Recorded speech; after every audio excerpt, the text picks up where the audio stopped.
Hey everybody, it's me, Marin, again, and I just finished session 1 at Bridgman Bootcamp, and I am now gonna be yapping the whole time about what like the TLDR of basically session 1, and also like I'm gonna be showing a little window of what I was doing during the session, because I did do a little tiny bit of sketching, but you know. Not super a lot. It was just like some minor sketches since it's just the first session. But yeah, in the second session, it's gonna be tackling like proportion and form, so I'll probably be drawing more there. Yeah, that's it. For session 1 of Bridgman Bootcamp that I have just finished, since I didn't remember what I have watched last year, and I have these notes specifically. So first, Bridgman's intention is independent. So by the end of the boot camp, we're supposed to be like able to have our own art style and whatnot and surpass Bridgman in a sense. Since it's gonna be, close to our heart, it's gonna be our own, it's gonna be stylized, and it's gonna be having a very interesting take on anatomy, similar to how Bridgman has his own interesting take on anatomy. Next is insight from Bridgman that Marshall Vandruff corrected. So he said that Bridgman stated you must have like a clear perception of what you want to draw before you actually place a line. And like, what? That's crazy. Not everybody's a master of like actually being able to know beforehand the very image of what you're going to be drawing. No, a lot of people rely on improvisation, and that was Marshall's argument. Since there's a lot of artists that are masters of figure drawing in the past, some very big masters that relied on improvisation, that just let their line dictate what the next line will be. Next, we have active and inactive side, which is like the weight balance, the weight distribution of the figure. So if you stand up and do a pose, you're going to be feeling where the weight is distributed. If you say lift your leg, the other leg is going to be carrying all of that weight. And when that leg carries your weight, there's some likelihood of a muscle to contract and actually pinch in. There's that capacity for that muscle to actually pinch when you're stay on stable ground and letting your weight be distributed here on this side, like here. If you copy this pose in real life, you're gonna feel it. This very sassy pose. So yeah, weight distribution, active side and inactive side. Active side is the flimsy side that can move. Inactive side is where the weight is. And one time my friend saw my pelvis was actually drawn really lopsided, and he said, "Hey, that's not balanced." And to make sure it's really balanced, try to like figure out how your pelvis and down to the tip of your toes is actually moving in the figure. And that was helpful. Really relies a lot on like the pelvis block downwards for the weight.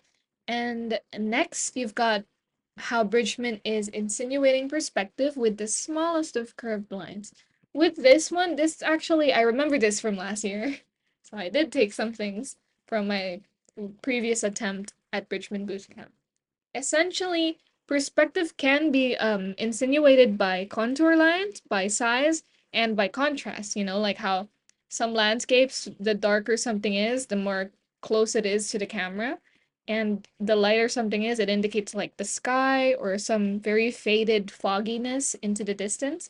And that's how you show perspective sometimes. Okay, but sometimes dark is just like shadow, and that might also indicate being far away. So it depends. It really depends. But in this case, it's about like contour.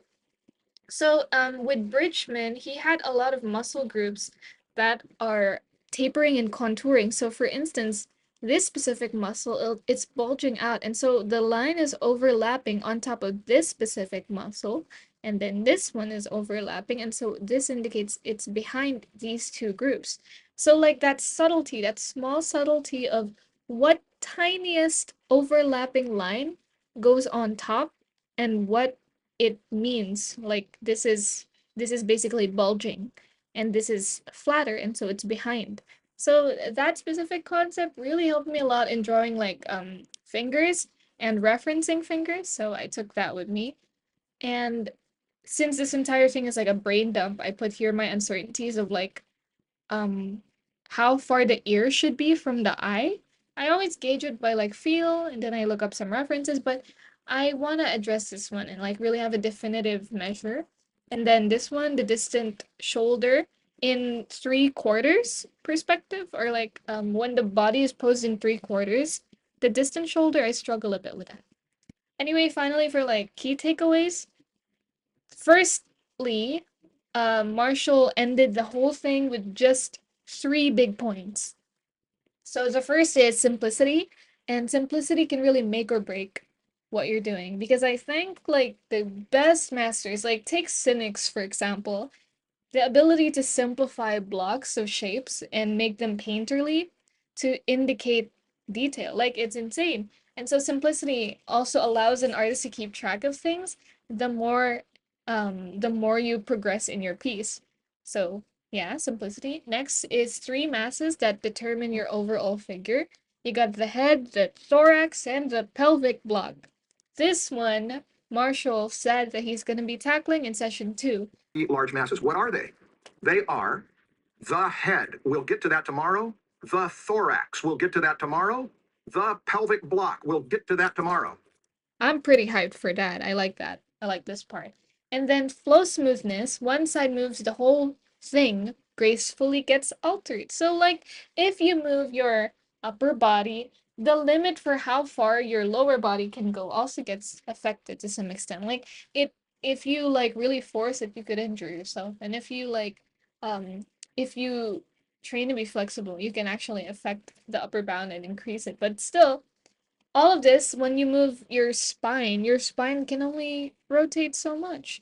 And so all of it gets gracefully affected. And that's pretty cool. Next, you got Robert Beverly Hale, a different artist, that said the subconscious is applied with like a certain amount of material. And this is what Marshall said you should be supplying your brain with over the years as an artist. So this takes like 5 years, for a decade, every single one of these things, you learn them. And so like yeah, essentially when you supply your brain with all of this and like give yourself a really good solid foundation, you can just draw, just brain off, drawing, no thoughts, head empty, and like you can let the subconscious mind take control over your hand. Also, I put this in bold because I always forget squash and stretch. Sometimes my poses get very static and I just draw someone standing up because that's easy. That's the easiest. Drawing someone standing up. Finally, for the assignment, which I am gonna be doing after this, just did it like a quick TLDR. Cause like I remember things personally if I like vocalize and like pretend to teach it. Yeah, just take the things that I say with a grain of salt. I'm just a student like you. So now for assignment, Marshall basically said that you're going to be getting a lot of drawings from Bridgman that you like, and you're going to sort out your favorites, blah, blah, blah, blah. I'm going to be doing this. Yes, wish me luck with the rest of the chorus. Yeah. Gonna try like maybe half an hour of gathering images. Maybe an hour. Let's see. Yeah. And then we're gonna do the sessions day by day, hopefully. But I might miss some days. I might push it to the next day, depending on plans I have, with people in my life. And that's about it. Thank you so much. I hope you guys don't mind me like rapping TLDR and stuff like that. I noticed like the potential for people to click on a video is pretty low if it's really long. And for me, I would much rather watch a 5-minute video. So we're gonna try to make things short. I'm not sure still. I'm still gauging what format I'm supposed to go with in my videos. So that's it. Thank you, everybody. And see you all. Hydrate and bye bye.